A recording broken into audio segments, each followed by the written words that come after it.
નમસ્કાર મિત્રો, અમારા નવા વિડીયોમાં આપનું હાર્દિક સ્વાગત છે। આજે આપણે વાત કરીશું એક પરિવારની સત્ય ઘટના વિશે। આજે સાંજે હું ઘરે આવ્યો ત્યારે મૂડ હતો નહીં।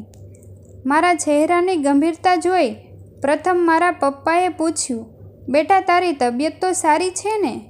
મેં કીધું, હા પપ્પા, તબિયત સારી છે, પણ બેટા રોજ જેવો તારો મૂડ આજે નથી। ત્યાં મમ્મી ઊભી થઈને આવી, મારા ચહેરા ઉપર હાથ રાખી કહે, શરીર કેમ તારું ગરમ લાગે છે? મેં કીધું, એ તો ગરમીની સિઝન છે એટલે। ત્યાં મારી પત્ની સ્મિતા પાણી લઈ આવી, કેમ શું થયું છે તમને? મૂડ કેમ નથી? મેં કીધું, મને કંઈ નથી થયું, તમે બધા કેમ આવા સવાલ મને કરો છો?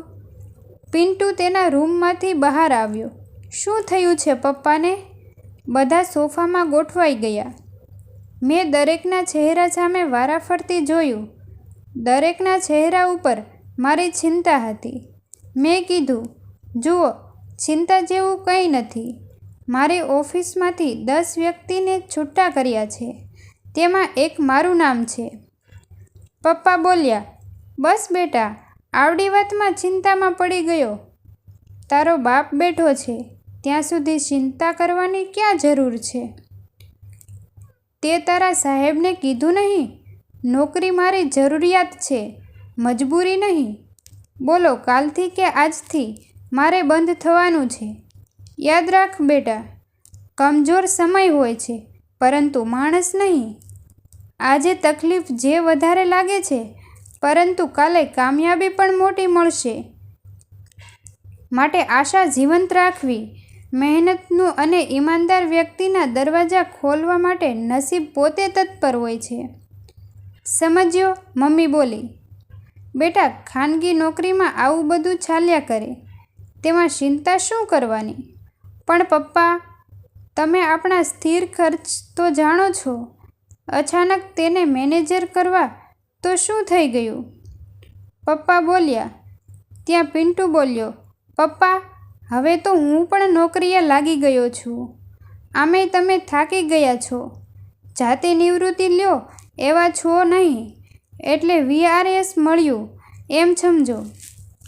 સ્મિતા મારી પત્ની ઊભી થઈ, રૂમમાં ગઈ અને બહાર આવી મારા હાથમાં ફિક્સ મૂકતા બોલી, મને મારા પપ્પાએ આ ફિક્સો આપેલ છે, જે મેં તમારીથી સંતાડીને રાખી હતી। મુસીબત સમયે પરિવારને કામ આવે એ માટે તો મેં રાખી હતી, લ્યો જરૂર હોય એટલી તોડી નાખો। પપ્પા પણ ઊભા થયા, રૂમમાં ગયા અને બહાર આવી મારા હાથમાં કેરો ચેક મૂકી બોલ્યા, તારે જરૂર હોય તેટલી રકમ ઉપાડી લે, પણ ચિંતા ન કરતો।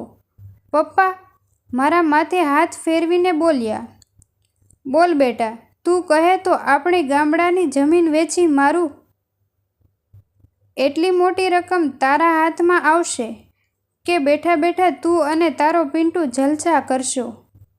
પપ્પા હસતા હસતા બોલ્યા, કાલે વાંચતે ગાજતે ડીજે સાથે તારી ઓફિસે જા અને તારા સાહેબને કહે, તમે મને 30 દિવસ આપ્યા છે, પણ મારે 30 દિવસ નોકરી કરવી જ નથી। આજથી જ હું છૂટો થવા માંગુ છું, લ્યો પકડો મારું રાજીનામું। બધા હાંચી પડ્યા। હું ઊભો થયો, પપ્પાને ભેટીને રડ્યો। મને રડતું જોઈ પપ્પા, મમ્મી, સ્મિતાની આંખો પણ ભીની થઈ ગઈ। પિન્ટુ દોડીને પાણી લઈ આવ્યો અને બોલ્યો, શું ચિંતા છે તમને? તમારી સામે યુવાન પુત્ર ઊભો છે, દાદા છે, દાદી છે અને મમ્મી પણ છે।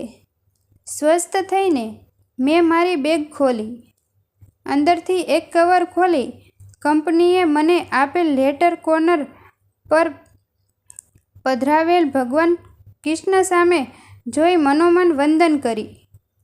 પપ્પાના હાથમાં કંપનીએ આપેલ લેટર મૂકી દીધું। જુઓ પપ્પા, કંપની મારા માટે કેવું કેવું લખે છે। પપ્પાએ ચશ્મા પહેર્યા પછી લેટર વાંચ્યો, થોડી વારે ઊભા થઈ મને ભેટી પડ્યા। હું પપ્પાને પગે લાગ્યો। મમ્મી, સ્મિતા અને પિન્ટુ અચાનક શું થયું તે વિચારવા લાગ્યા. પપ્પા બોલ્યા, પાર્ટી થઈ જાય. સ્મિતા બોલી, વાત શું છે? પપ્પા બોલ્યા, સમીરને કંપનીએ પ્રમોશન આપ્યું છે. સમીર જનરલ મેનેજર બની ગયો. 21,000 સેલરી સીધો વધી ગયો. એક સાથે બધા ઊભા થઈ મને ભેટી પડ્યા. સ્મિતા બોલી, આટલું બધું જૂઠું બોલવાનું? મેં કીધું, મને થયું કે મારો પરિવાર એકબીજાને કેટલો પ્રેમ કરે છે એ આજે જોવું છે. બધા હસવા લાગ્યા. મેં કીધું, મને ગર્વ છે મારા પરિવાર ઉપર. તમે સાબિત કરી બતાવ્યું. સુખ હોય કે દુઃખ, એકબીજાને હાથ કે સાથ છોડી કોઈ કદી નહીં ભાગો. જે વ્યક્તિને પોતાના પરિવારમાં શાંતિ અને સલામતી મળે એ દુનિયાની કોઈ પણ મુસીબત સામે તાકાતથી લડી શકે છે. મેં લોકોને રૂપિયા માટે પોતાની વ્યક્તિઓને છોડી દેતા જોયા છે, પણ તમે વ્યક્તિ માટે પોતાનું સર્વસ્વ છોડવા તૈયાર થઈ ગયા. Proud of you. ઈશ્વર તારો ખૂબ ખૂબ આભાર. સંપત્તિ ઓછી હોય એ ચાલે, પણ પરિવાર તો સમજવું જોવે. અચાનક ઘરનું વાતાવરણ બદલાઈ ગયું. પિન્ટુ ખુશ થઈ બોલ્યો, મમ્મી, આજે બહાર ડિનર લેવાનું છે.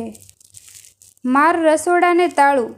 પિન્ટુ પણ મને ભેટ્યો અને બોલ્યો, પપ્પા, અભિનંદન છાંયડો વડનો હોય કે વડલીનો હોય, હંમેશા ઠંડક જ આપે. રડાવતા તો બધા હોય છે, પણ જે તમારા માટે રડે એને ખોઈ ના દેતા. જે વ્યક્તિ પાસે ખુશીમાં ખુશ થનાર અને તકલીફમાં આંસુ લૂછનાર કોઈ વ્યક્તિ ન હોય, તો એ વ્યક્તિને દુનિયાનો સૌથી કંગાળ અને દરિદ્ર વ્યક્તિ ગણવો. પરિવારનો મતલબ કોઈ સ્વાર્થ નથી, પરંતુ પરિવાર એક વિશ્વાસ છે, જ્યાં સુખમાં હસી મજાકથી લઈને દુઃખમાં સાથ દેવાની જિમ્મેદારી હોય છે. આવા જ નવા અને જીવન ઉપયોગી વિડીયો જોવા માટે અમારી ચેનલને લાઈક, શેર અને સબસ્ક્રાઈબ કરવાનું ભૂલશો નહીં. થેન્ક યુ મિત્રો.